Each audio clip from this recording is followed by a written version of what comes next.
If I had $1,000,000, I'd build a tree fort in our yard. and if I had $1,000,000, You could help, it wouldn't be that hard.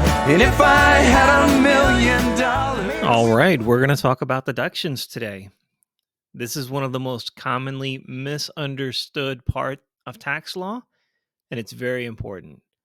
So we're going to discuss standard deduction, itemized deductions, and a little bit about business deductions. Now, we're not going to go too deep into business because we do have another recording that goes over that. So my name is Steve. I'm with Capital Gains Advisory, and we'd just like to remind you, this is not advice. Don't rely upon it. Our lawyers make us say this. We want you to consult with them, your accountant, your financial advisor, whoever it is that you pay to make and help you make decisions.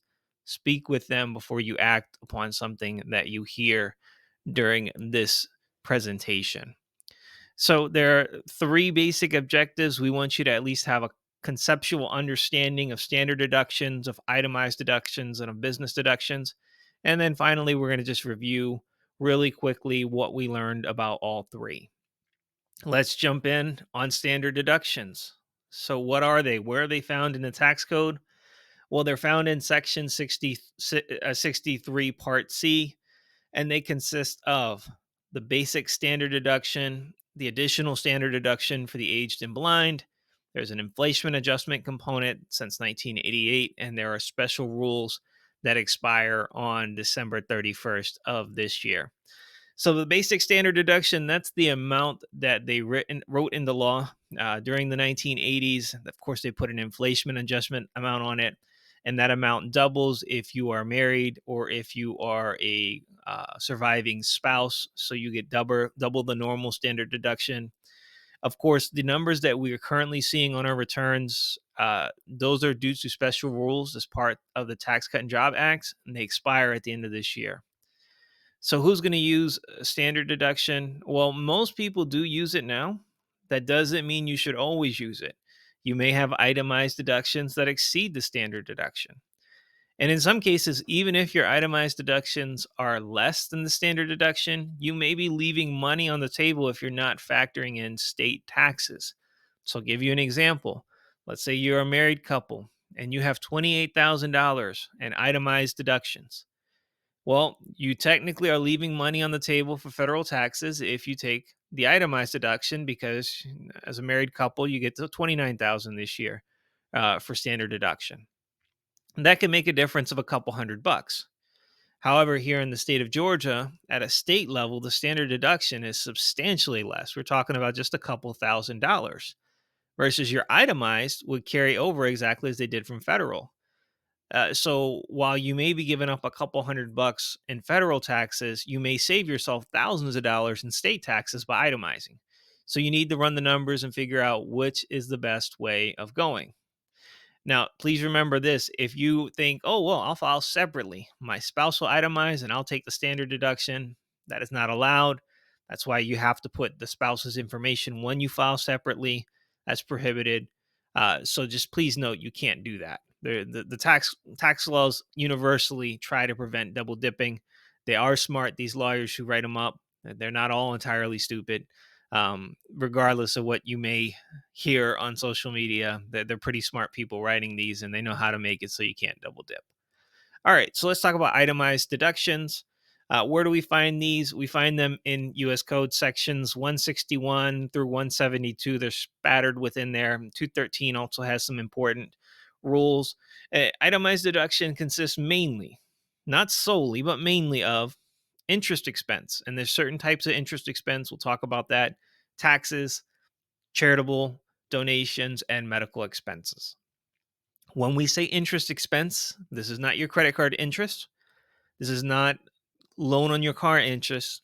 This is specific to interest that's used to acquire or to improve a primary residence. So that means your home, the mortgage interest.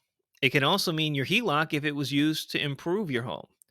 So keep that in mind. You're going to make a bunch of home improvements. Maybe you may want to consider seeing if you can get a second mortgage as opposed to trying to do it on credit card. interest, because the mortgage interest would be deductible. Credit card interest would not. We also have investment interest. So if you have margin loans to purchase more stock, so let's say you want beyond 100% exposure to equities, and so you take a margin loan, the interest that you pay on that margin loan is also deductible, but it has to be an investment interest. If you take a margin loan to pay personal bills, that's not deductible.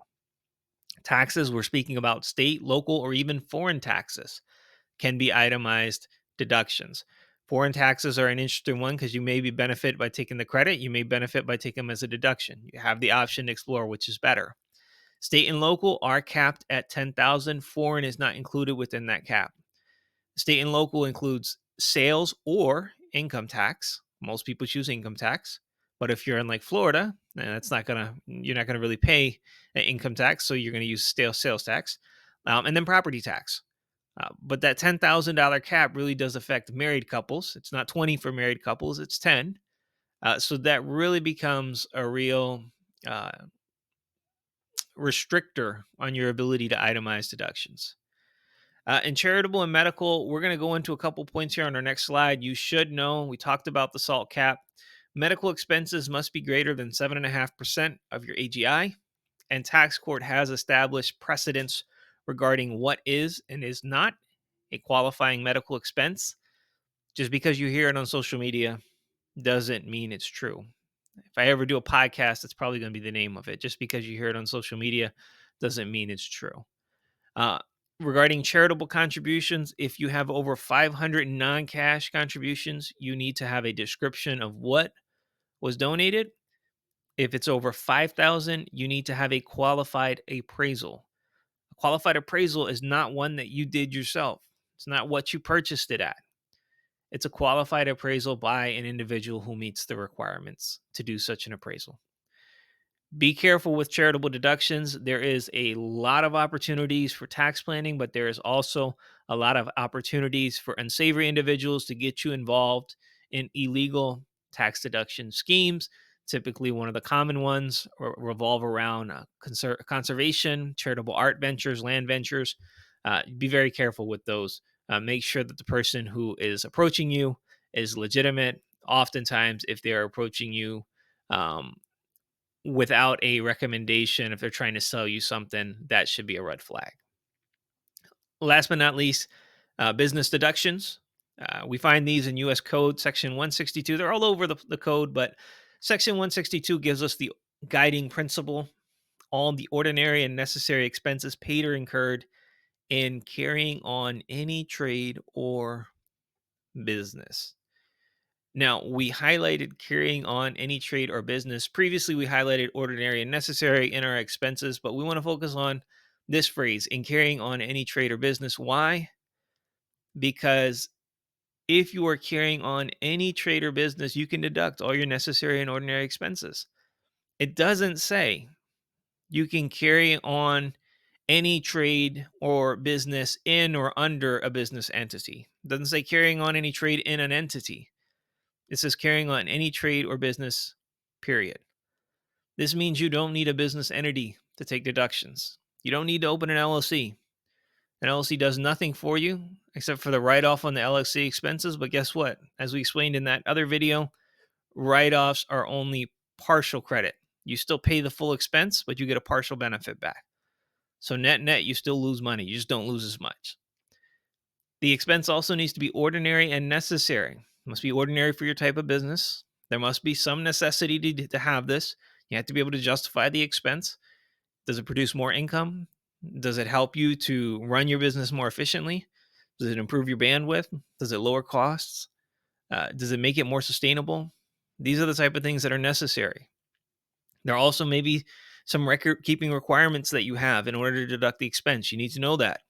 Because if you don't meet those requirements, you can't deduct it. If you deduct it and you get caught, then they'll take away the expense, even if it was a legitimate one, because you didn't meet the statutory requirements of having the proper records.